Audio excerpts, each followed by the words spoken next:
Mass evacuations have begun in Vietnam as Typhoon Kajiki made landfall a short time ago along the north-central coast. The powerful storm has already impacted parts of southern China, with experts fearing a repeat of the destruction wrought by the Typhoon Yagi last year. Damien Cave is the Vietnam bureau chief for the New York Times, and he joins me now from Ho Chi Minh City. Damien, good to have you with us. Now, firstly, how is the typhoon tracking at the moment, and what sort of conditions are expected over the next few hours? Well, it appeared to make landfall around 3 p.m. here, so a couple of hours ago in north central Vietnam, as you mentioned. And so we're seeing huge storm surges, trees uprooted, power lines down, all the usual things you would see with a very strong typhoon. It's moving slowly, which is one of the concerns, that the heavy rains will not just lash the country on the immediate point of the storm, but for several days, which could lead to flooding and landslides. So that's the big concern at this point. Yes, and then what do we know about the evacuations? Because there were reports that up to close to 600,000 people have been ordered to evacuate. Do we know how many have had to move to safer ground?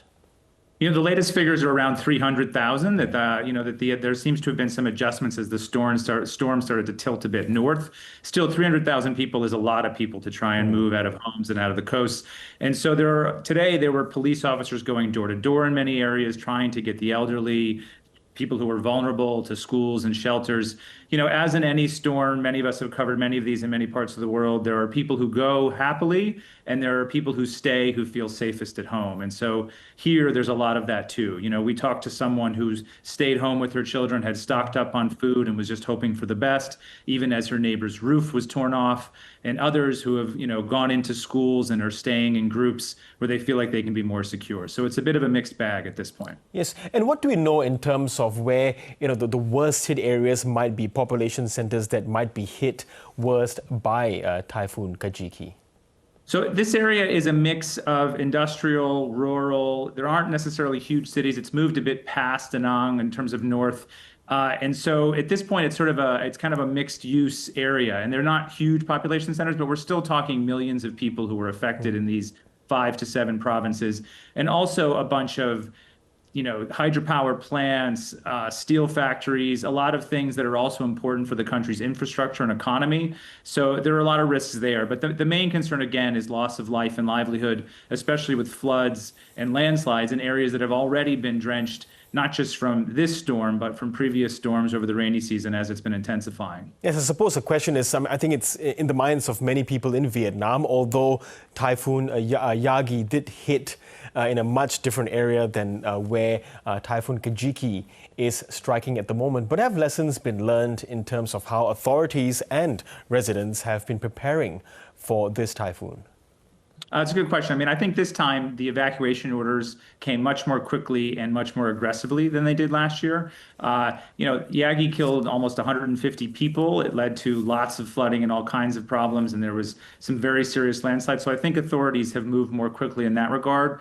But you still have residents and other people saying, listen, this is a very extreme storm. We're going to get more and more of these. This is a climate change issue. It goes beyond simply an individual storm. And on that larger issue, Vietnam is still, like many countries, trying to sort of figure out its path forward as it deals with what are ultimately more and more extreme weather conditions over many years. Yes, and then for those who will perhaps sadly lose their homes because it's such a powerful storm that is hitting, and given what was seen at last year's big Typhoon Yagi, how long is it before people are able to return to where they live, or are people still, I suppose, displaced from the previous cyclone last year?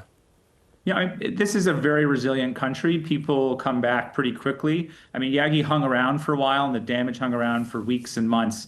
But, as soon as possible, people moved back and found ways to rebuild. And I suspect that would be the case this time as well. There was also a huge outpouring of community support from all over the country, and in certain cases, the region. So I suspect that will happen again, too. Yes, and where has Vietnam been seeking assistance in previous times, either from their neighbors or from their biggest allies in terms of post-recovery? As of yet, there haven't been requests sort of put in. It's interesting, last year, one of the major contributors to assistance was USAID, the American Aid Program, which has since been completely destroyed by the Trump administration. So you won't see that this time, probably from the United States, but other neighbors will likely contribute as well. Okay, Damien Cave with the New York Times in Ho Chi Minh City. Thank you very much for your time.